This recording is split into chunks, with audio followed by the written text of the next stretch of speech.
Alrighty, today we're going to talk about another section of genetics, specifically Punnett squares, how to set them up, and how to read the information from them. So first of all, there's two useful terms that scientists use to describe organisms as a review. So the phenotype is the physical appearance or what you can actually see. So it's always written in words, for example, brown eyes. The genotype is the genetic makeup or those allele combinations, so they're always written in symbols. For example, capital B, lowercase b. So for example, if you have a capital B, you're going to have brown eyes as the phenotype. If you have capital B, lowercase b, you will still have brown eyes because that dominant trait will cover the recessive one. So the only way that you'll have blue eyes as the phenotype is with two lowercase b's. Another example, if you have right-handedness dominant to left-handedness, if you are a capital R, or a capital R, lowercase r, you will be right-handed. If your alleles are lowercase r, you will be left-handed. We also use other terms to describe a genotype. So homozygous is when an organism has two of the same alleles, and a synonym or another name for homozygous is also purebred. For example, capital R, or lowercase b. They're both the same letter, so they're homozygous.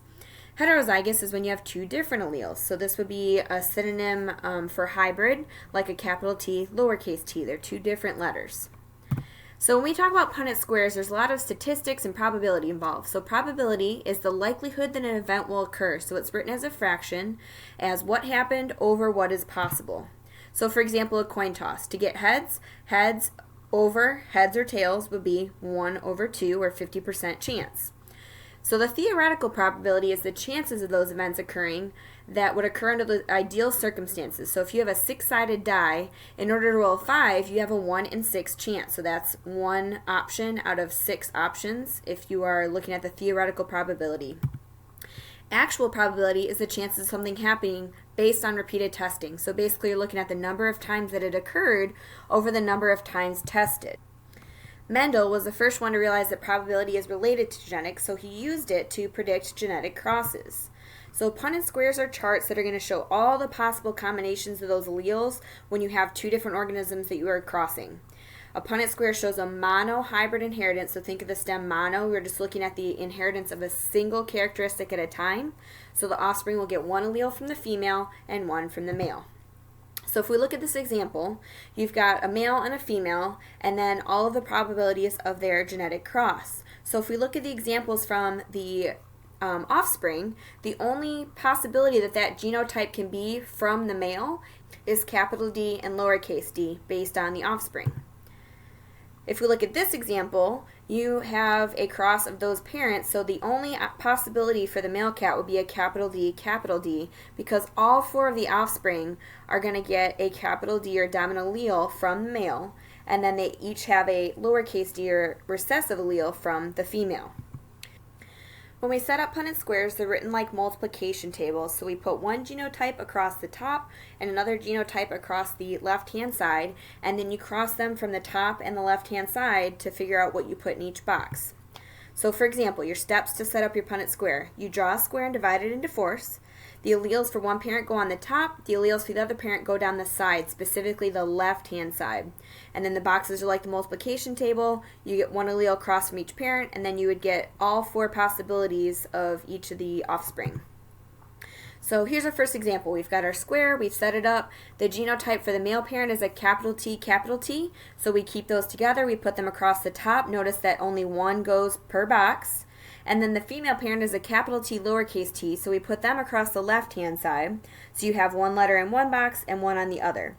So when we cross from the top and the left, you end up with a capital T, cross from the top and the left, capital T, and then on the bottom, you have a capital T and a lowercase in each of those boxes. Notice that the capital letter always goes first. It doesn't matter what side it comes from. You always write them as capital and then lowercase.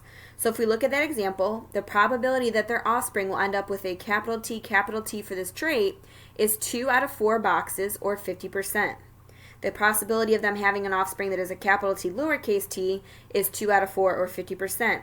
And then if we look for a lowercase t, that's a 0 out of 4 chance that they will have that trait from those parents. So there's no possibility that those two parents would have a offspring with a recessive allele for that trait.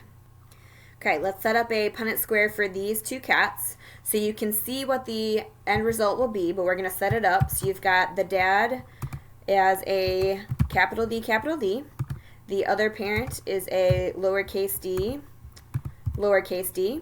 So when we cross them in our Punnett square, you would end up with a capital lowercase, capital lowercase, capital lowercase, capital lowercase. Okay, just like it is set up down here. Okay, so we're just looking at it with the Punnett square. So one parent goes here, one goes across the top. When you cross from the top and the left, you end up with the same allele for all 4 of the cats or offspring. Okay, so let's set up a Punnett square looking at these 2 examples. So parent 1 is a capital B, lowercase b. So we're going to put them across the top, 1 in each box. The other parent is a lowercase b, lowercase b. We're going to put them across the left-hand side. And when you cross these parents, you end up with a capital B, lowercase b, lowercase b, lowercase b, capital B, lowercase b. Remember, the capital always goes first. And then a lowercase b, lowercase b. Okay? So when we look at this example, you have 2 out of 4, or is a capital B, lowercase b. They're going to be heterozygous, and they are going to be brown mouse because that is the dominant trait. Remember, this capital will cover up this lowercase. They have a 2 out of 4 or 50% chance of having gray offspring based on this Punnett square.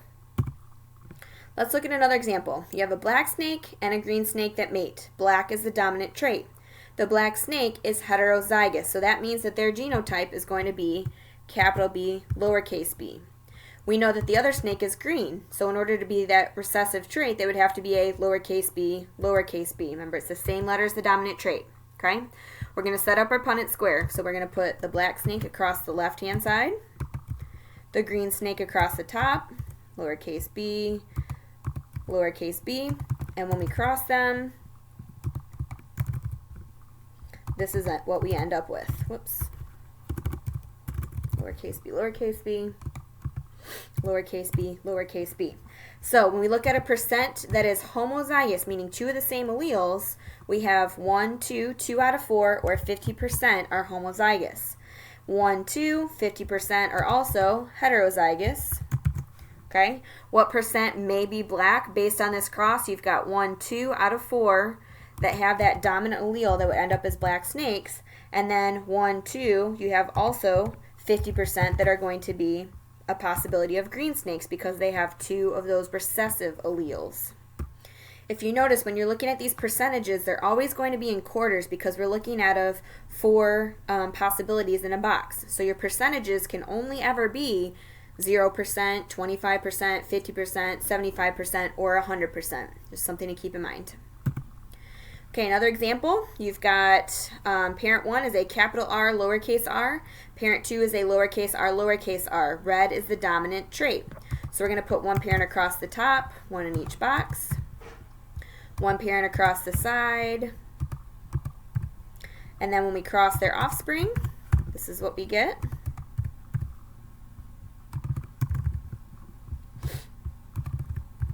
So what percent are homozygous? You have 1, 2 of those that have the same letters, so 50%. And then what percent are heterozygous? Well, 50%. The other 50% right here, they have 2 different alleles. Looking at our next example, we've got 2 frogs. One parent is a capital B, the other parent is a lowercase b, lowercase b. Brown is, of course, the dominant trait. So we're going to put 1 parent across the left-hand side. The other parent goes across the top. And when we cross them, this is what we get.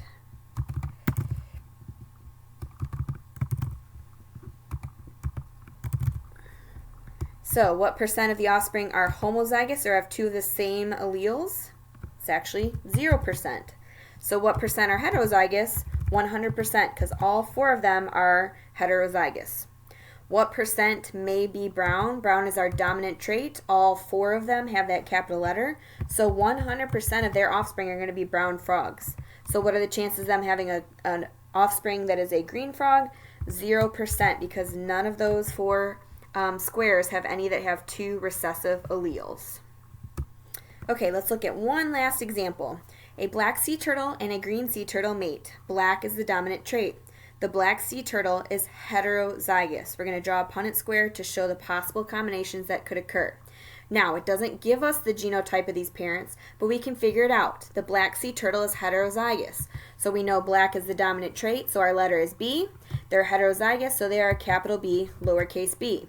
The other parent is a green sea turtle, so the only possibility for their genotype is going to be a lowercase b. So when we put them in our cross here, we've got parent 1. And parent 2 goes across the left-hand side, lowercase b. When we cross them, this is what we end up with.